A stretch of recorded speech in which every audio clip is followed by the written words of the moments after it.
Essa sessão vai ser gravada. E vocês vão receber, posteriormente, a gravação e também os slides que vão ser apresentados hoje.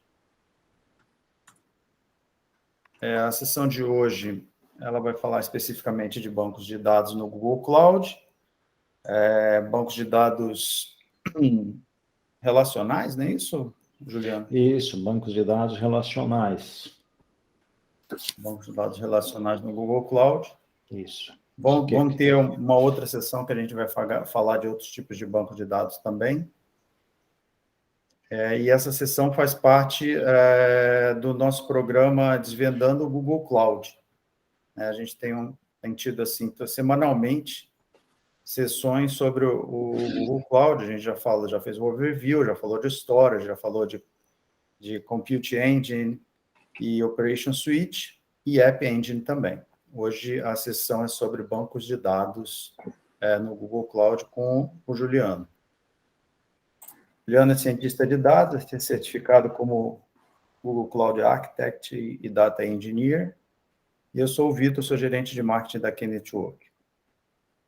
A K-Network é especialista em facilitar a inovação na nuvem por meio de processos, tecnologia e pessoas. E nós já temos aí mais de 1.000 projetos de sucesso na nuvem, usando Google Workspace e Google Cloud, em diversos segmentos do mercado, né? Na área de empresas de tecnologia, indústria, na área de saúde, varejo, logística e outros segmentos também. Nós temos 3 especializações que a gente trabalha, que é produtividade e segurança, usando o Google Workspace, e modernização de infra e inteligência de dados, usando o Google Cloud. A gente tem uma série de serviços no pré-venda, de diagnóstico, treinamentos, discovery, também na parte de desenho de projeto, na implementação dos projetos e também suporte técnico às soluções do Google Cloud. Para todas essas 3 especialidades que estão aí na tela. E aí agora eu passo aí a bola para o Juliano, que vai fazer a apresentação específica aí sobre bancos de dados. Eu vou interromper aqui, Juliana, para você compartilhar a tua tela.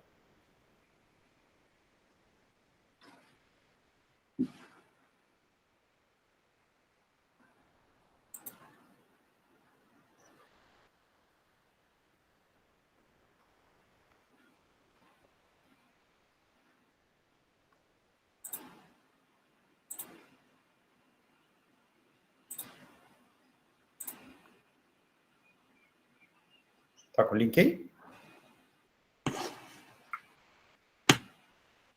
Não te ouvi. Acho que você ficou mudo. Está mudo, está mudo.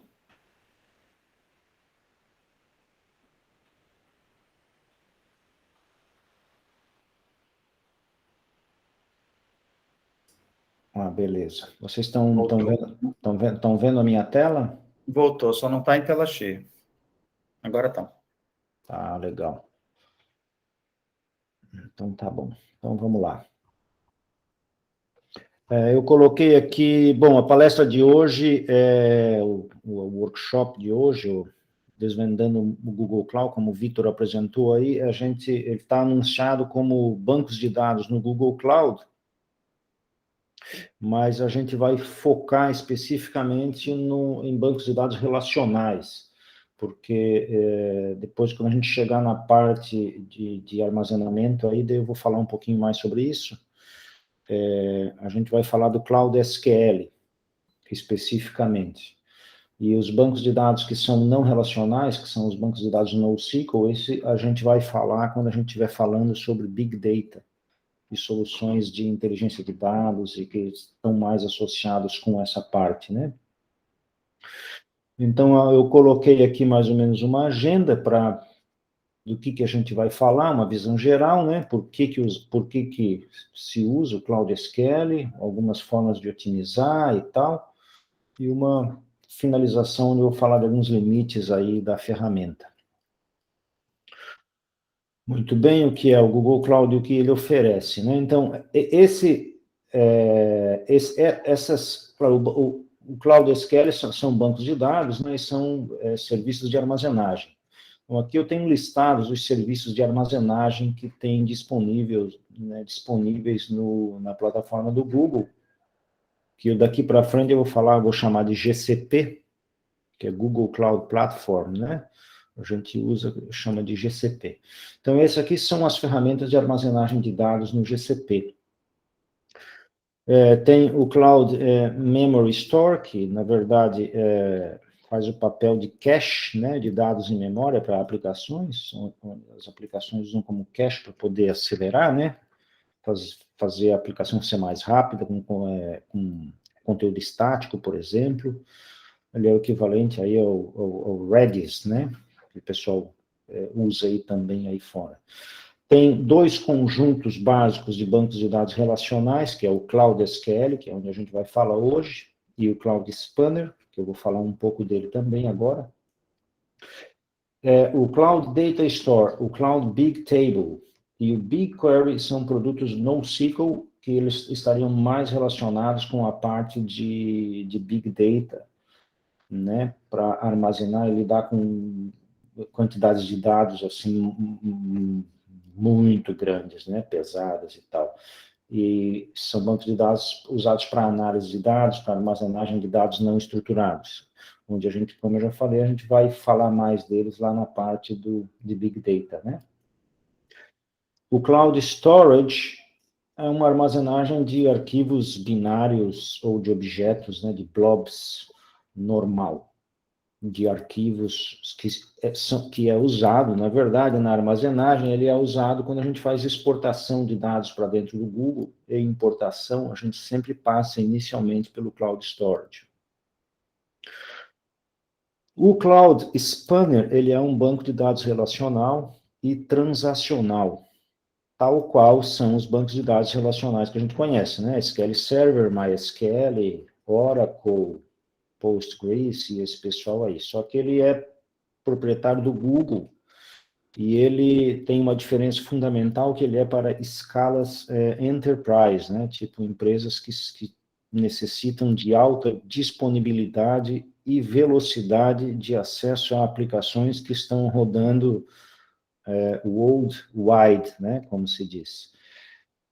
É um produto de alta escala, né? É um produto que tem condição de atender e de escalar sozinho operações a nível mundial, com clusters espalhados aí nos bancos de dados, nos data centers, né, do Google, em volta do mundo, por aí afora, né?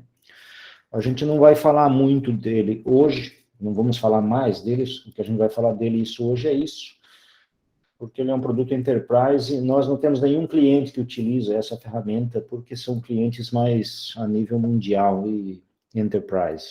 Então, a gente achou que é mais positivo, né, e mais proveitoso a gente focar no Cloud SQL, que, na verdade, seriam bancos de dados para nós normais, no dia a dia das nossas aplicações, a nível nacional, de alta disponibilidade, inclusive internacional também, mas aplicações mais normais, né, que não são aplicações de alta escala de volumes de dados transacionais. Se alguém tiver alguma dúvida, pode a qualquer momento perguntar. Beleza, né? O Cloud SQL, ele é um banco de dados gerenciado. Ele oferece 3 bancos de dados, atualmente, que são esses 3 que estão aí na tela, o MySQL, o PostgreSQL e o SQL Server. O fato deles eles são bancos de dados as a service, ou seja, a gente vai lá no console do Google, né, e cria lá uma instância de PostgreSQL ou cria uma instância de MySQL, né, ou uma instância de SQL Server, e ele é 100% gerenciado com o Google. A gente simplesmente se conecta e manda bala. Os benefícios que tem um serviço gerenciado, porque, claro, serviço gerenciado, ele é um pouco mais caro do que montar uma máquina virtual, né? Uma VM lá e instalar um Postgres aí na mão ou instalar uma MySQL no braço. É mais barato, mas a gente tem vários riscos dessa operação, não só de importação de dados, mas também de segurança, de criptografia, de conectividade, própria manutenção e clusters e essas coisas todas, né? Então, pelo fato de ser um serviço gerenciado, o Google toma conta de tudo isso e também tem a gente paga pelo que a gente usa. Claro, ele é um pouco diferente de ter uma máquina virtual, né? Ele é um pouco mais caro, mas o custo dele também está relacionado com o quanto se usa desse serviço.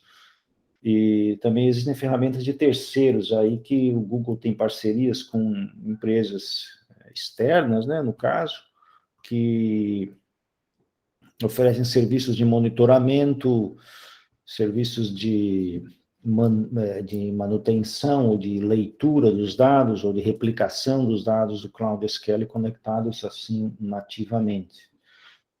Então, aqui tem algumas soluções aí onde ele pode ser aplicado.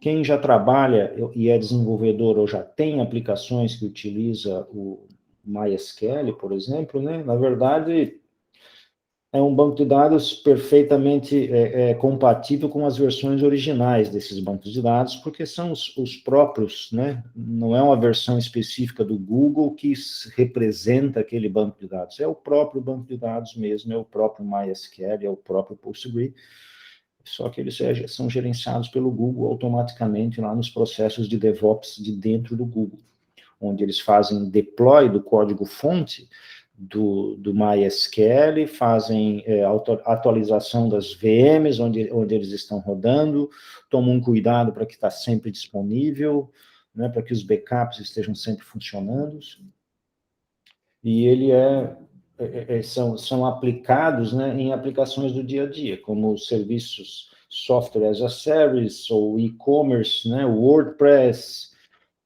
CMS e todo tipo de aplicação que a gente está acostumado aí no nosso dia a dia. Claro, uma das razões de usar um serviço gerenciado, que é um serviço que justamente ele custa um pouco mais caro, ele custa mais caro, mas ele tem muitos benefícios, né? E a gente não se preocupa com a manutenção do banco de dados, nem se preocupa em criar novos bancos de dados, também não se preocupa com backups, né? Não se preocupa com uma série de coisas.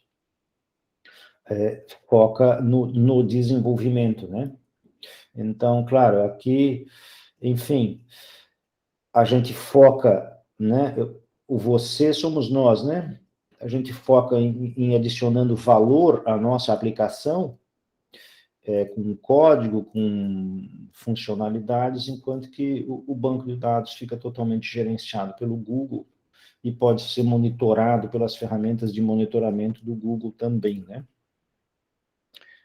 O que é uma coisa bastante importante, porque o monitoramento do Google pode ser exportado para ferramentas de terceiro ou dentro do próprio Google para poder fazer análise e saber o que está acontecendo, saber dados, né?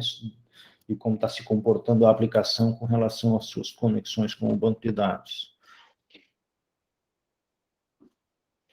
Aqui a gente tem alguns clientes aí que usam o Cloud SQL, né, que é aí dentro da nossa carteira.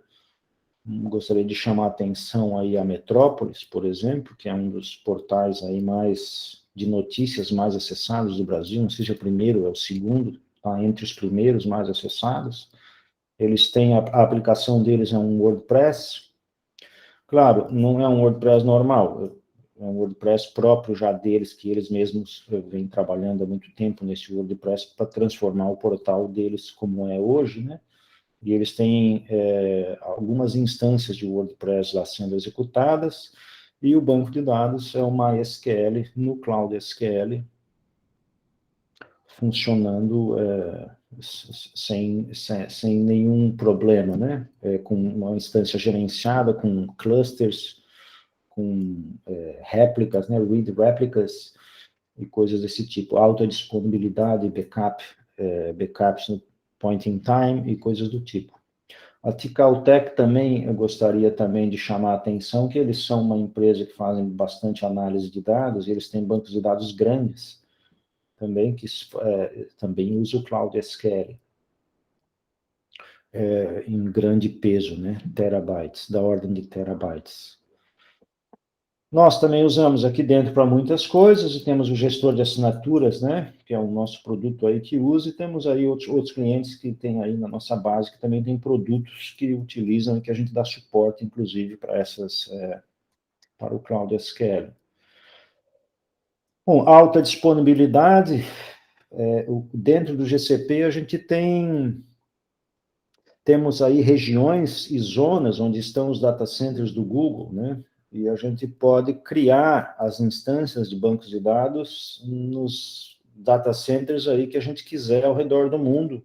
Se for uma aplicação que tem mais acesso em uma área ou em outra área, ou também com relação ao próprio risco, né, de queda de energia ou de queda de internet, embora isso dentro dos data centers do Google já é mais difícil, porque eles são conectados diretamente com uma rede privada do próprio Google, né? Mas pode acontecer que não saia alguma coisa, pegue fogo, né? Ou sei lá, alguma coisa aconteça e um data center caia, aí outros data centers podem tomar conta, né? Como na questão de alta disponibilidade, onde se podem criar justamente, eu já estava falando já sobre esse slide aqui, já no slide anterior, né? São duas zonas diferentes. Cada zona tem o seu data center, né? A zona no US Central 1A e US Central 1B. São as duas zonas e tem as duas instâncias aí do Cloud SQL e tem um monitor, um health check aí do failover, né? Se uma das instâncias falha, automaticamente a outra instância toma conta e passa a funcionar. Uma coisa legal também sobre o Cloud SQL é que ele, por ser um banco de dados normal, né, é a própria instância do MySQL, por exemplo, ele pode ser conectado, obviamente, com todos os produtos internos do Google, é nativa essa conexão, já tem sempre uma biblioteca direta, e também é nativa dentro da rede que a gente tem dentro do Google, que são as VPCs, né, as redes virtuais que a gente cria dentro do ambiente do Google, da nuvem, né, que a gente tem uma rede lá como se fosse um roteador, um hub desses que a gente tem aí no escritório, mas são virtuais. E são conectados todos na mesma rede, como se fosse um computador normal, um servidor normal, e dentro dos produtos do Google, inclusive os produtos serverless, como é o caso do App Engine, ou dos Kubernetes, e de outros, inclusive outros produtos que são como Cloud Functions, por exemplo, claro, está ali marcando como roadmap, que são produtos que são serverless também, são gerenciados, mas eles também podem acessar o MySQL, né? Alguns já têm acesso, outros não, outros estão vindo com conexão aí direta no futuro. E também é possível configurar um certificado dentro do Cloud SQL para poder fazer uma configuração utilizando SSL, né? Pode ser um certificado gerado pelo Google, ou pode ser um certificado que a gente mesmo faz o upload do certificado.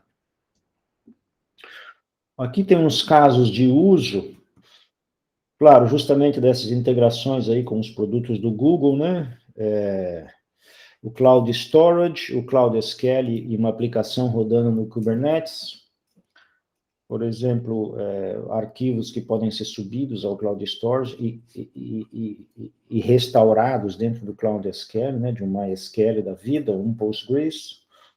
Aplicações que podem estar conectadas aí com o BigQuery ou com o Compute Engine e trabalhando entre esses dois, entre essas duas situações, né? Tem um outro produto que não está citado aqui, que é o Dataflow, que ele também pode estar envolvido, que é um produto orientado, que a gente vai falar lá na parte de Big Data, mas ele é um produto orientado ao ETL de dados, né? Ele pega dados que estão em fontes externas e massageia esses dados e trata esses dados e salva essa informação em produtos de armazenagem, né? Então, esse caso do meio aí, onde tem o mobile, né, que tem BigQuery, Compute Engine e o Cloud SQL, é justamente uma situação desse tipo, onde a gente tem uma unidade de processamento no meio, que conversa tanto com o MySQL, ou com o Cloud SQL, e lê informações,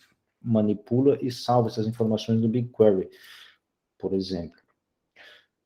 O BigQuery, tanto o Cloud SQL como o BigQuery estão 100% aí compatíveis dentro dos produtos do Google e de processamento do Google, né? O próprio App Engine, que a gente falou na semana passada, também pode se conectar diretamente com o Cloud SQL e o próprio Machine Learning Engine do Google, onde a gente pode treinar modelos e consumir modelos, né, de inteligência artificial com algoritmos de aprendizagem que podem consumir dados aí do Cloud SQL.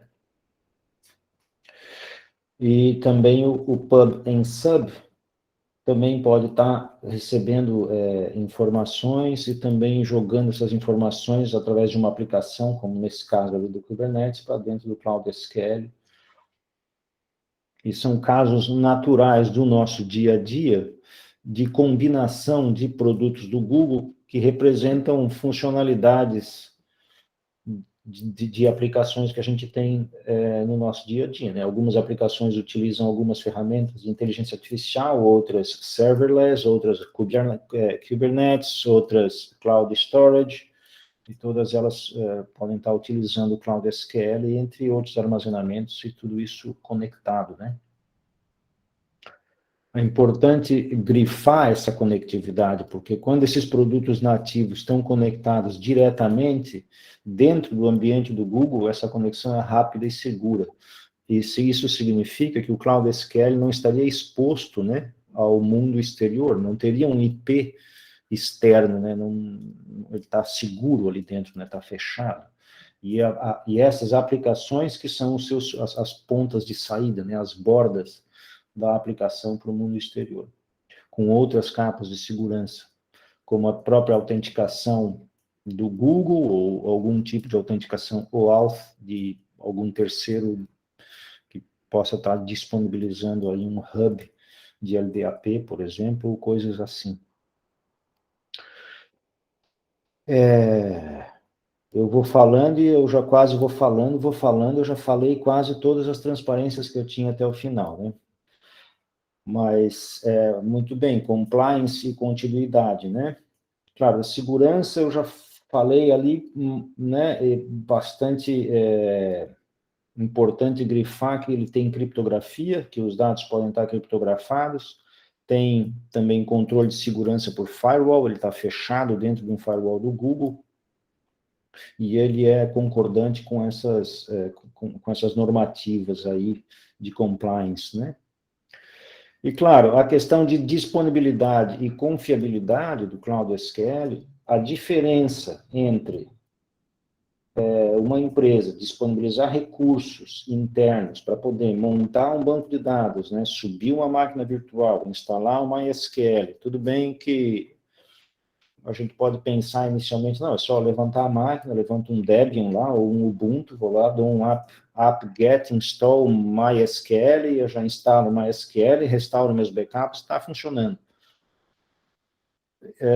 A princípio, né, sim, mas quando as coisas começam a crescer, isso começa a exigir um conjunto de manutenção, né? Reiniciar a máquina virtual porque ela precisa de mais memória, por exemplo, ou porque precisa aumentar o disco. Precisa configurar, então, um cluster, né, para poder ter alta disponibilidade. Precisa configurar coisas no MySQL como disponibilidade no point in time, né, que é uma restauração de um backup num ponto no tempo, por exemplo. Essas coisas começam a ficar complexas e começa a ter a necessidade de um time, né, dentro da empresa só para dar esse tipo de manutenção. E, claro, com o Cloud SQL a gente faz isso aí muito fácil. São configurações ali, né, na tela do console, onde a gente faz clique, aperta aplicar, e aí a coisa já fica funcionando, né? Deixa eu ver qual é o próximo slide que eu tenho aqui. Muito bem. Ups, este aqui, né? Então, é isso aí, ó. Assim, é um clique, ó. A gente vai ali criar uma instância e cria uma instância, escolhe qual é a região que a gente quer, a zona. Existem algumas configurações que a gente pode configurar, que são as flags do MySQL, por exemplo, né? Ou do PostgreSQL, tem configurações que a gente faz ali para melhorar a questão de número máximo de conexões simultâneas, por exemplo, memória da folha de dados de tabelas e coisas assim. Mas, a princípio, é tudo muito rápido e fácil, e a ferramenta já está subindo e já pronta, né, para ser usada por qualquer outra aplicação que esteja disponível.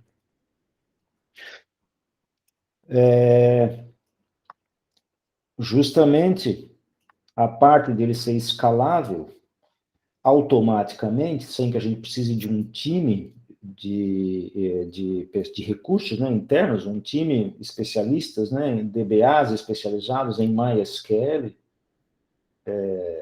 dentro da empresa, né, ele tira essa necessidade justamente porque ele aumenta o disco, né, ali storage capacity, eu aumento de 10 GB para 1000 GB, né, e consigo, inclusive, ligar que ele aumente automaticamente, para que a gente não tenha o risco de que o disco fique cheio, né, que é o problema maior que acontece na internet e nos sistemas internos, né, que é justamente o disco ficar cheio, e aí tudo para, aí ninguém sabe o que é, tem que ir lá no servidor dar um df-h e ver que está, no 100% cheio, aí ninguém consegue fazer nada. Coisas que todo mundo esquece, né? Eu já esqueci disso, por exemplo, muitas vezes, e fui lá e dei o meu df-h e estava lá o disco cheio. Então, esse tipo de problema que um serviço gerenciado, ele evita, né? E diminui o risco de que isso aconteça. A questão de backups, né, e de alta disponibilidade, são checkboxes que a gente seleciona lá dentro do Google. Às vezes, o máximo que tem que acontecer é reiniciar a instância. Mas quando tem já um cluster, né, de alta disponibilidade, um failover, por exemplo, né, reiniciar uma instância para mudar uma configuração não é um problema, porque daí o failover toma conta naquele momento, a gente faz uma mudança em um lado, depois faz no outro, reinicia quem tem que reiniciar, e tudo fica funcionando.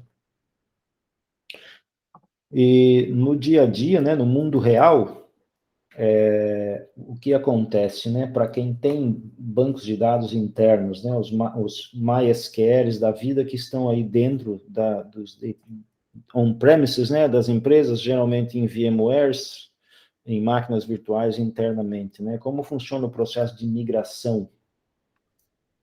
Eu quero migrar meu cloud, meu MySQL lá para o cloud, né, ou Postgres, ou né, esse fluxo aqui está específico para o MySQL, porque eu coloquei ali as ferramentas do MySQL, né, o MySQL Dump, tá o Postgres Dump ali também, mas basicamente, em linhas gerais, né, o que a gente faz é isso, a gente exporta um dump, né, do banco de dados que está on-premises, copia esse dump para dentro do cloud storage. Não é tão necessário copiar, pode ser feito a importação para dentro do Cloud SQL, pode ser feito localmente também, só de repente demora um pouco mais. De dentro do Cloud Storage, né, que são os buckets do Google, essa exportação é muito mais rápida, né? Aí se cria, então, uma réplica, né, conectada com o banco de dados local, e aí quando se cria essa réplica, logo depois a gente importar o dump, se atualiza, né, porque eles fazem o sync, os bancos de dados se sincronizam, aí nesse momento, onde a sincronização já está feita, os dois bancos de dados estão aí funcionando, o master primário é o banco de dados on-premises, e o secundário read é o que está no cloud. Daí, no final, na hora da mudança da guarda, a gente simplesmente troca um pelo outro e configura a aplicação onde for necessário, se for necessário mudar alguma coisa na aplicação, e aí, teoricamente, o banco de dados está no cloud. Claro que é muito importante, né, lembrar que alguns bancos de dados, para fazer um dump, quando os bancos de dados são muito grandes, da ordem de terabytes, por exemplo, esse processo talvez possa demorar um pouco mais. Mas a gente é especializado nisso, né? E a gente sempre toma cuidado para que o downtime de todo o processo de migração seja o menor possível. E, claro, como eu falei na minha apresentação passada do App Engine, né, que botei um slide assim dizendo não suba em entulho, é que se você tem um banco de dados MySQL ou um PostgreSQL, que ele é de 400 terabytes, por exemplo, é porque já tem alguma coisa errada usando um banco de dados MySQL com 400 terabytes. O banco de dados já vai ter, certamente, vai ter um conjunto de técnicas, né, para poder criar tabelas e fazer consultas e criar tabelas e apagar tabelas, de economizar índices e criar índices, a runtime, uma série de coisas que possam estar acontecendo aí, e que aí, claro, migrar um banco de dados desse para o cloud, no caso de 400 teras, até nem dá, porque ele passa do limite, né? No final eu vou falar dos limites do Cloud SQL. Então, já não é um processo tão simples e chega a ser, entre aspas, um entulho, né? Estamos subindo alguma coisa que já não está funcionando bem, já está cheia de gambiarras, vamos dizer assim, no dia a dia para manter essa coisa funcionando. Nesses casos... Oi, pode perguntar. Alguém quer perguntar? Eu escutei alguém falando, tá, tudo bem. Não, acho que foi o barulho de me mexendo aqui, desculpa. Tá, beleza. E a gente toma cuidado. Nesses casos, a gente costuma dividir os bancos de dados, e inclusive a gente recomenda coisas dentro do código da aplicação, né, para que a gente possa fazer esse tipo de migração aí com mais cuidado. Eu coloquei esse slide aqui ele está em inglês, inclusive, são 2 slides que tem aqui, que são relacionados aí, porque o Google considera que é muito importante os acordos que ele tem dentro do GCP com parceiros externos que têm produtos que são conectados a esses produtos do Google, né?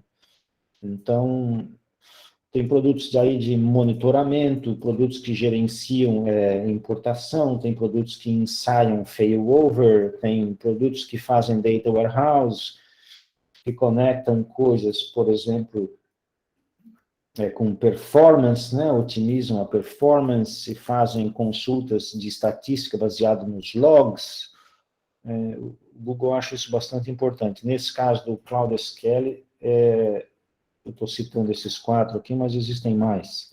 E tem em outros produtos também, na parte de Big Data também tem produtos no próprio Data Prep, que é uma ferramenta que trata dados, por exemplo, que também são parcerias que o Google tem, né? Tem várias parcerias aí que o Google tem com esses parceiros externos, utilizando produtos que são nativamente conectados, né? Muito bem. O Google Cloud, ele tem limites, né? Alguns limites aí que são considerados na hora, que devem ser considerados no momento que a gente vai fazer uma migração, né? Eu coloquei alguns desses limites aqui, de conexões concorrentes, por exemplo, limite de tamanho. Hoje estamos em 64 terabytes de limite para o tamanho dos discos nas instâncias. Já foi menor, já foi 10 terabytes, depois ele já vem subindo aí. O Google está melhorando cada vez mais a parte de garantir o SLA de instâncias cada vez maiores, né? E, claro, tudo isso depende dos tamanhos das máquinas que a gente escolhe, tamanho de processamento, tamanho de disco. Quanto maior o disco, ou maior a instância, mais rápido é o acesso ao disco. E tudo depende das opções que a gente escolhe, né?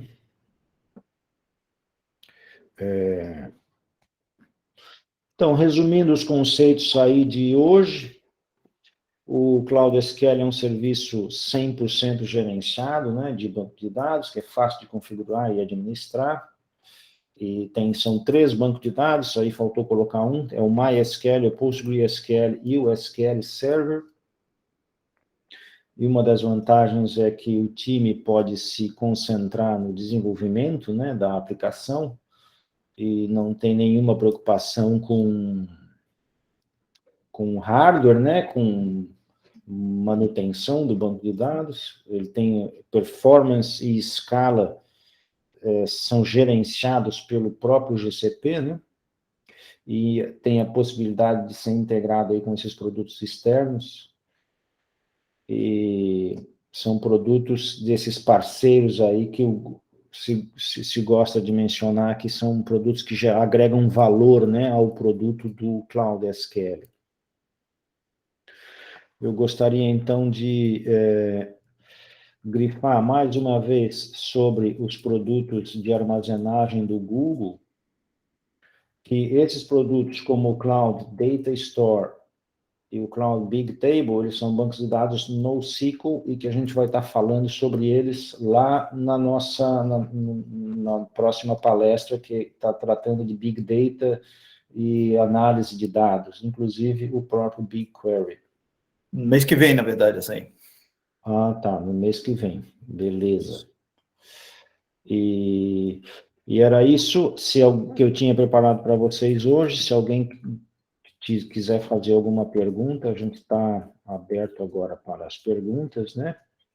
E muito obrigado.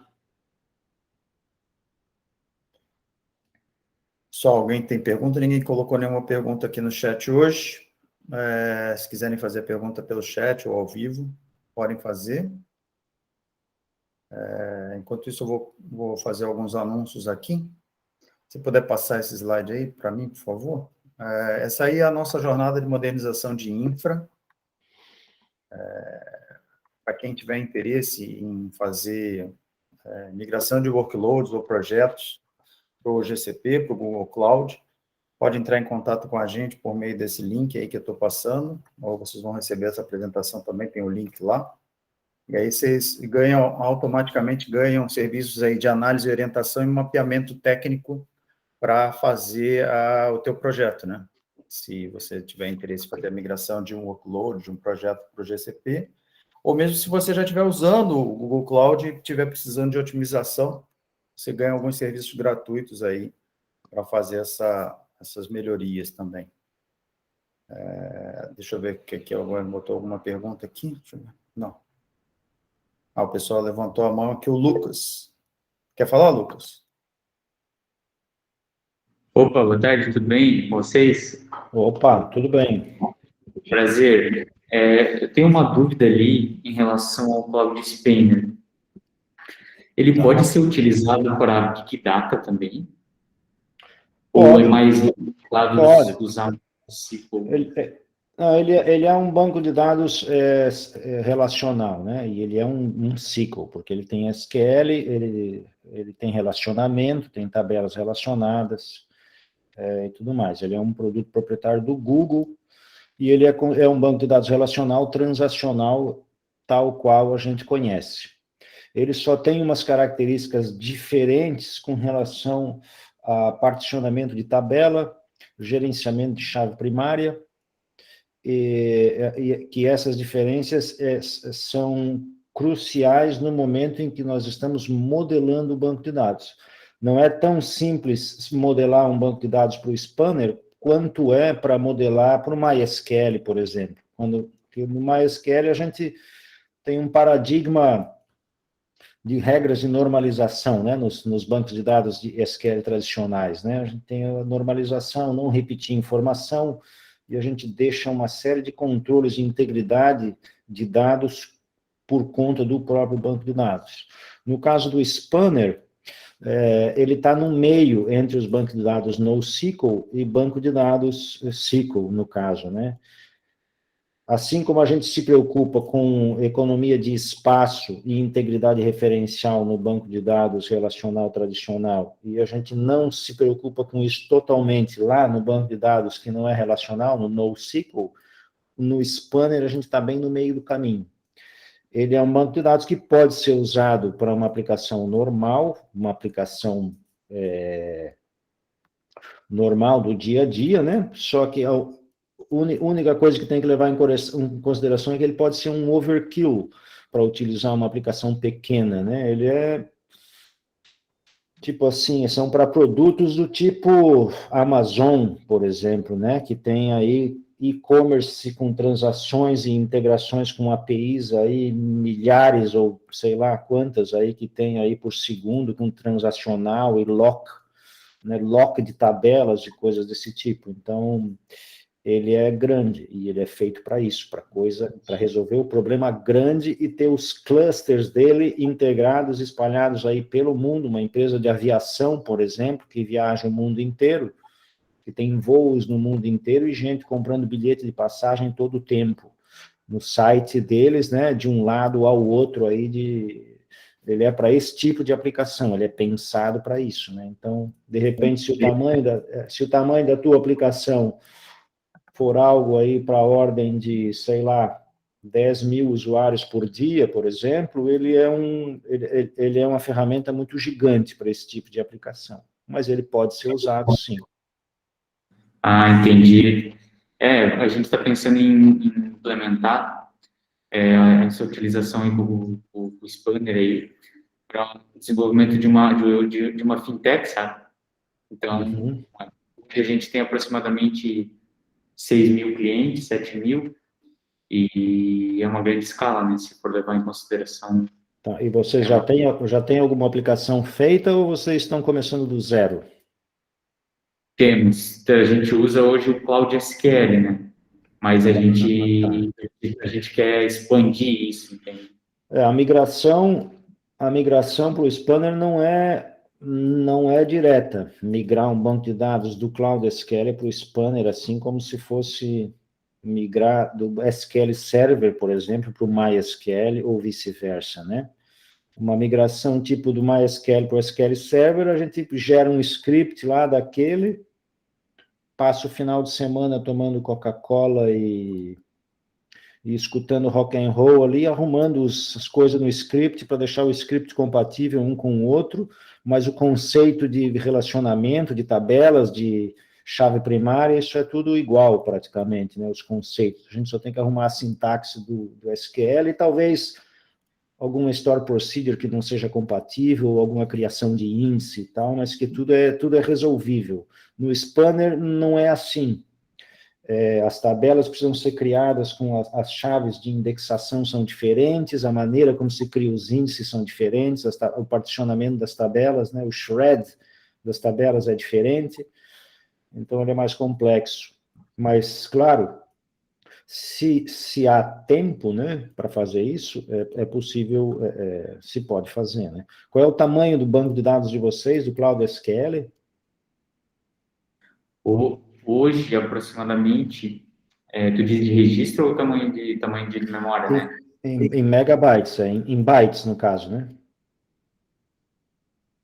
Olha, eu não vou saber te responder, cara, mas a gente tem tabelas que a gente tem, deixa eu ver, 14 milhões de registros só em uma tabela, entende? Tá, Mas, claro, tem várias outras tabelas que tem 3, tem 4, 5 milhões de registros. E qual é o tamanho do dump, por exemplo, em bytes? É tipo 1 terabyte, 10 terabytes, 50 terabytes? 10 terabytes. Uhum, então. Juliano, só desculpa aí, Lucas, te interromper, que a gente tem um tempo aqui, né? Tá, Eu vamos acho lá que então. se Beleza. você tiver interesse, a gente pode marcar uma conversa separada, né? Para a gente analisar a tua situação. Como eu te falei, a gente faz essa análise aí sem custo.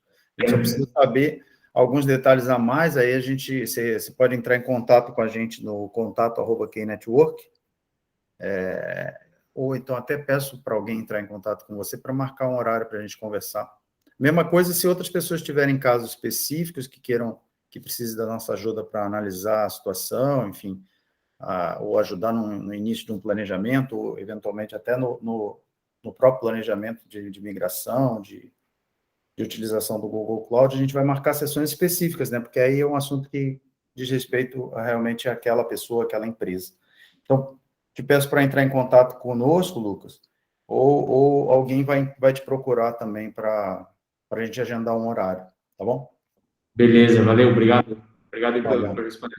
Obrigado. E você tá inscrito, né, no evento? Porque eu preciso do teu contato aqui. Deixa eu só ver se eu acho você aqui. Sim, estamos inscritos, sim. Lucas, achei. Falou da Clinicorp, é isso? Isso. Fechou. Daí, um outro anúncio que eu tenho agora para a gente poder finalizar é amanhã a gente vai ter um evento específico sobre o Google Workspace, vai ser apresentada pela Valéria Lima, do Google, uma pesquisa chamada Futuro do Trabalho. Uma pesquisa feita no Brasil sobre o futuro do trabalho e informações, enfim. Essa pesquisa tem uma série de levantamentos que ajudam a nortear o desenvolvimento do Google Workspace, e é muito interessante aí para o pessoal saber o que está norteando o Google Workspace, seja para quem já usa o G Suite ou o Workspace, mas principalmente também para quem não usa, né? Para saber como é que o Workspace atende essas necessidades aí de trabalho remoto, trabalho híbrido, segurança e, obviamente, colaboração e produtividade também. Então, quem tiver interesse em conhecer mais sobre o Workspace e como é que ele está se mexendo ao longo dos próximos tempos, pode se inscrever, tem esse link aí no slide, tem o link que eu mandei agora no chat aqui para todo mundo também. Então é isso, se a gente não tiver nenhuma pergunta sobre Cláudia Skelly, que foi a apresentação de hoje, a gente vai encerrar. Na próxima semana a gente vai ter a parte de infraestrutura como código, isso é uma coisa interessante também, né, que é para facilitar a vida da galera de infra. Então, é bem interessante. Quem não se inscreveu, tiver interesse em se inscrever, basta entrar lá na página do Desvendando o Google Cloud, que é esse último link que eu passei. Sem perguntas por enquanto? Então, quero agradecer o Juliano muito, agradecer a todos vocês que ficaram com a gente agora até o fim.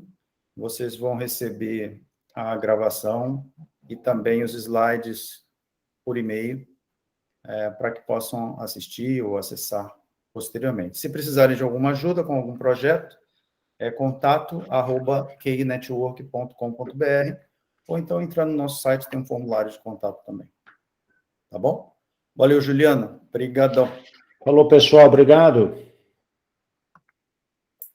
Tchau, gente. Boa tarde. Tchau, Muito tchau. obrigado. Tchau, boa tarde.